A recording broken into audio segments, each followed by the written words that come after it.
Hi, I'm Dr. Snehal Sonarkar, and I practice in Nagpur, which is in Maharashtra, Central India.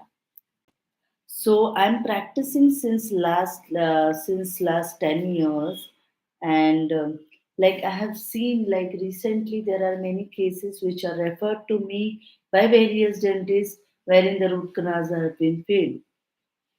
So generally now my clinic has become a re-root canal clinic, and that is the reason I was like, why these cases are failing, and there are few things which every dentist, whoever does the root canal treatment, should keep it in mind. Of which, so over here I am going to discuss about 10 mistakes which every dentist does while doing root canal treatment, or else every young dentist does it.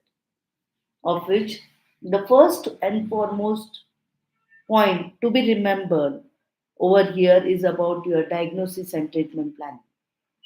So, it is the most, like, what you can say, overlooked thing. So, like, whenever the patient comes, you are like, "Kaun sa daant dukh raha hai?" And then just like you like see, and even like if you are feeling like that tooth is not having anything, then also you are planning to treat that tooth with root canal or any other thing, and the patient again comes back. "वो तो दर्द है ही नहीं." So over here, a catch is like many cases, in many of it, there is a referred pain. So whenever like patient is complaining of pain of any particular side, if he or she is complaining of weight pain or something, just check overall oral cavity and do the three things which are taught to our taught in our undergraduate days. First is your visual inspection, next is your palpation, and the third thing which you should not overlook is about your percussion. But yes, to do percussion, again, you should be very much cautious, because if the patient is having severe pain and if you percuss, then obviously the patient is going to jump from the chair. So you should be very much careful whenever you are doing percussion. So if it is obvious and if the patient is telling you that this particular tooth is having pain, then it is like very much just justified that you are not supposed to do percussion, or else slight tapping mode with the tip of the finger will is also helpful. The second thing, which is a big mistake, is about your anesthesia. So again, like this is an era of like painless dentistry. So if you give proper anesthesia, it's not about the amount of anesthesia which you inject into the patient. It is about the right type of anesthesia, or else right site wherein you are going to treat, whether it is acting well or not. So if at all, if the patient is having like severe pain, so try and like reduce that pain, that in that particular case your anesthesia is not going to act. So it is advisable to prescribe an analgesic, like one if your patient is having severe pain, prescribe an analgesic, ask the patient to say sit, okay, wait for at least like half an hour, give your analgesics, and then you inject anesthesia and go with the procedure. In a cases wherein there is a hot tooth, you have to like be very much cautious, do intermittently, see the patient comfort, and then proceed with the treatment. So yes, anesthesia acts like plays a very important role during endodontic therapy. There are again different kinds of anesthesia also available. There is an article which is like very much popular these days. You can use that as well. Again, like trick of the anesthesia is like there are many patients who are like having like they are anxious about that trick of anesthesia needle as well. So in that particular case, what you can do, like you can apply some anesthetic jelly and then give your anesthesia.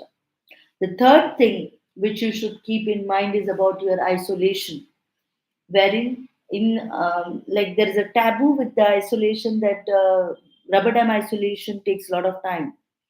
And the second thing which has I have been observing, that the patient who has like who are like who have taken different kind of endodontic therapy or as any kind of treatment prior, then as it is difficult for them to convince for rubber dam.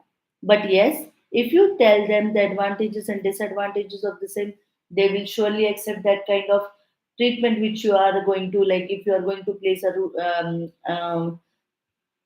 rubber dam on that particular tooth for which you are treating. So yes, rubber dam again adds, and it is a very good, what you can say, um, procedure or a equipment and a tool which helps in dictating the success of treatment, whatever treatment you are doing. Where it's not only endodontic therapy, it's like simple restorations, or else like if you are going doing any kind of bonded restoration, it helps. It increases the treatment outcome.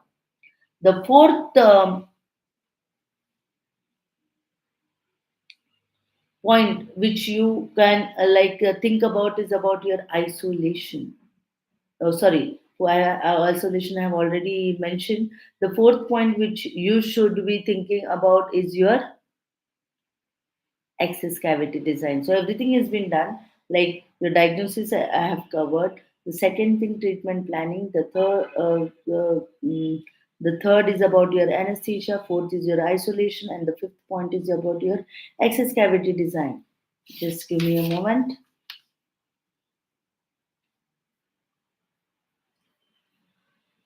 Just let me check.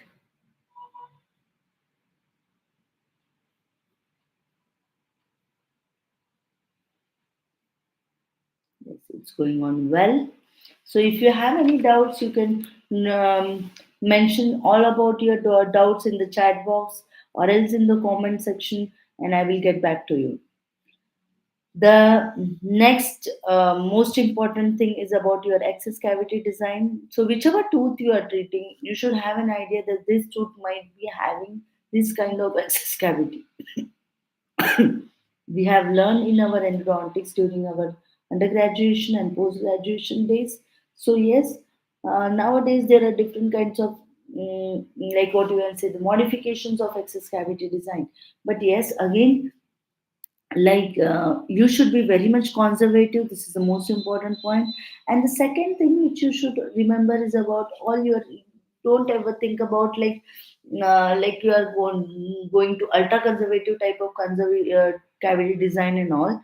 So just think about removing all the what you can say, unsupported enamel which is present, or the roof of your pulpal floor, and the excess cavity design should be completely removed. This will again help, like if there are any kind of missed canals at the corners of your walls, then they will not be missed. So and they will be clean and the patient will be pain free. So always, if you are a beginner, then remove all the deroofing of the pulp chamber is very much important. The next point after like excess cavity design, you think and you go with the negotiation of the canals and your working length determination, which is supposed to be kept in mind, and never ever directly jump onto your rotary instrumentation, even though you have a good amount of like good number of root canals, or else like you are thorough with your instrumentation and you are very much confident about your treatment protocol. But then yes, always negotiate the root canal um, prior to using your endodontic rotary endodontic instruments. So yes, so again always I will suggest you to use your 10 number or 15 number K file hand instrumentation, hand instrument stainless steel K file for your working length determination. If at all, if there is, you are seeing that the mm, canal is very much narrowed down or thinned down, or else what you can say in endodontic terms is your calcified canals, then you can use a smaller number of instrument, which will again help you to negotiate the canals properly. It should be negotiated till the working length, or else past, like just like you should like just what you can say, just till the apical foramen. The next is about your working line determination. It is not like radiographic or a tactile sensation are gone these days.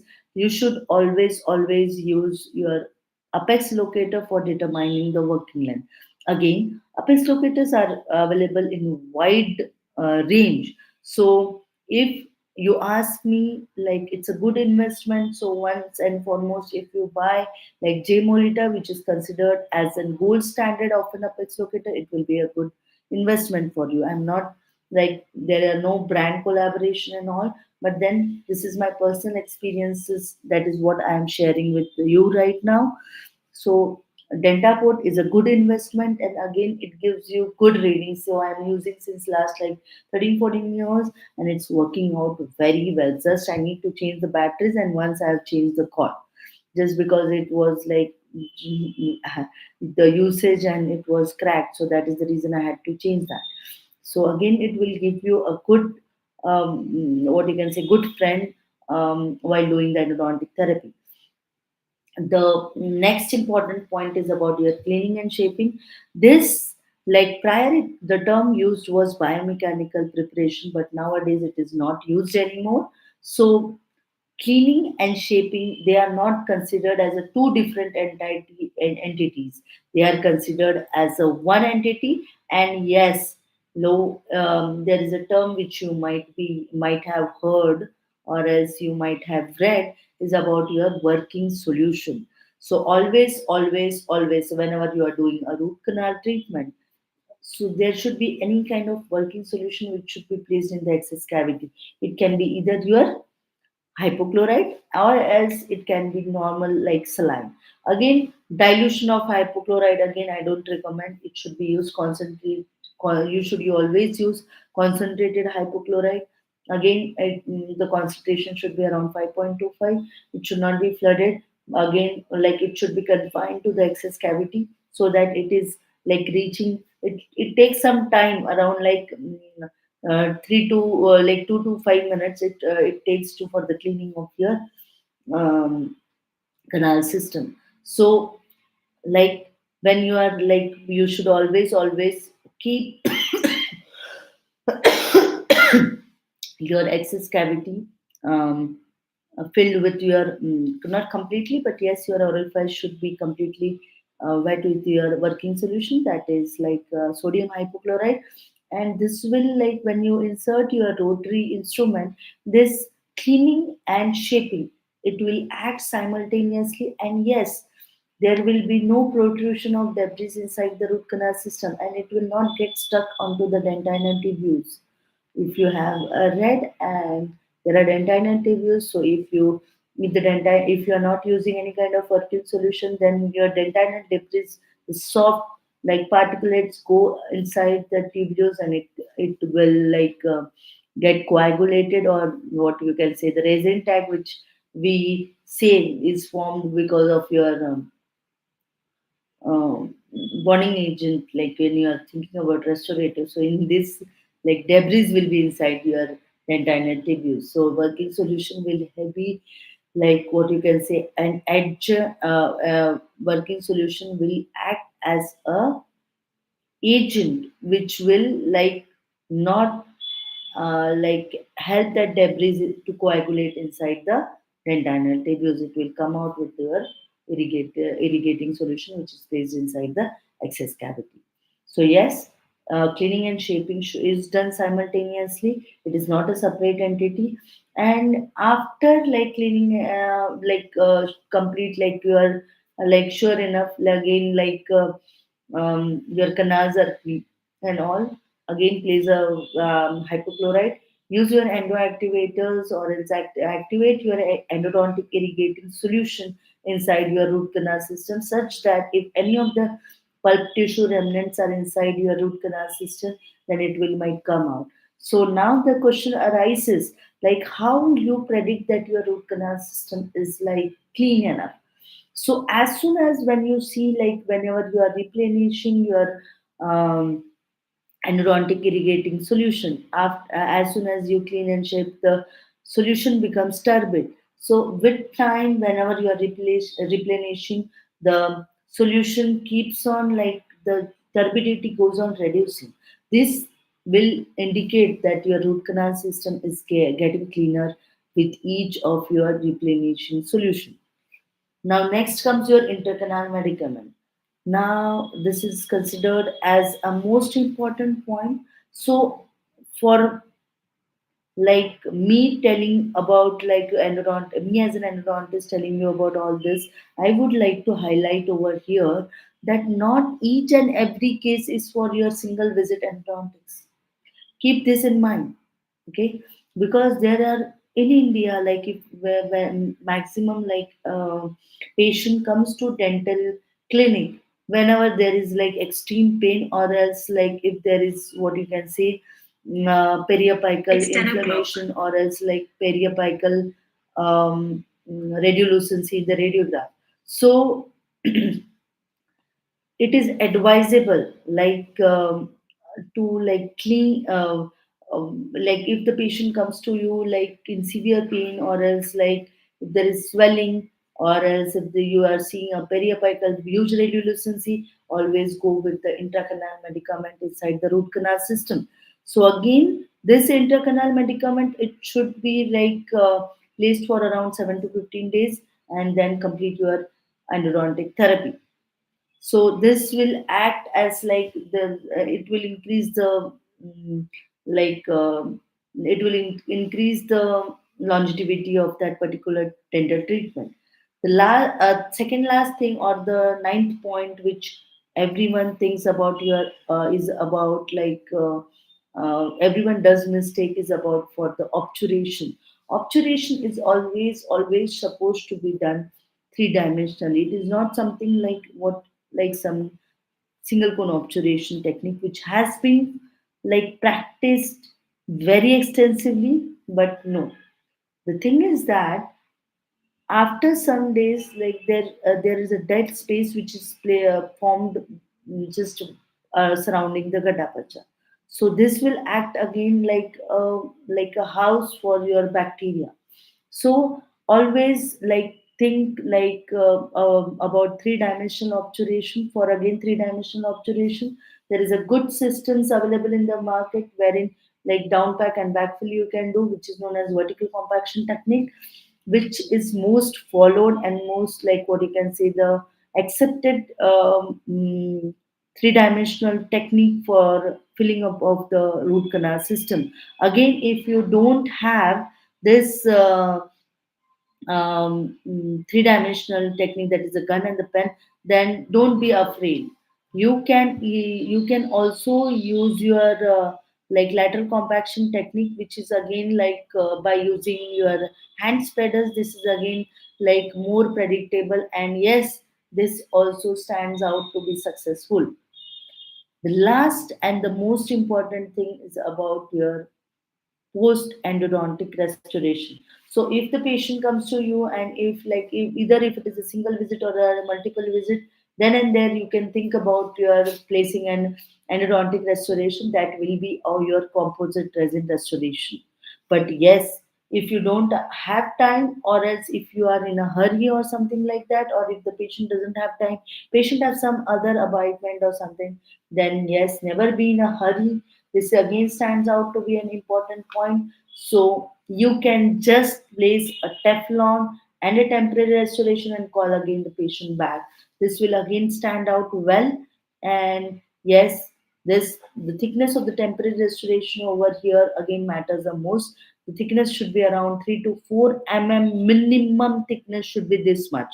Otherwise, there will be again a leaking of bacteria and everything, and this will again like mm, affect the longevity of your dental treatment. So here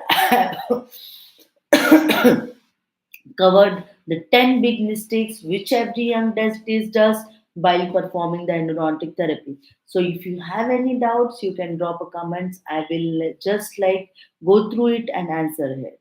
Okay. So the second, I have missed one point, just a click. So I would like to highlight it over here. So now the days are gone wherein you like prepare the root canal system, or else you give taper of around like 6% or something like that. So nowadays, like the with the advancement of instruments and all, even it's not like compulsory to enlarge every root canals for 6% or something like that. It is always like you should be conservative in dentine removal from the tooth structure. What happens if you enlarge every 6% or something, then you are moving the dentine structure from the coronal portion of your tooth, and this will again compromise on the remaining dentine thickness. So this is why not each and every canals are supposed to be enlarged for 6%, but yes, like mainly in the cases of like palatal canals, which is wider enough in the anteriors, and also in the lower molars, wherein the distal canals are wider even. These are the cases wherein the canals are wider, broader, so you can use your 6%.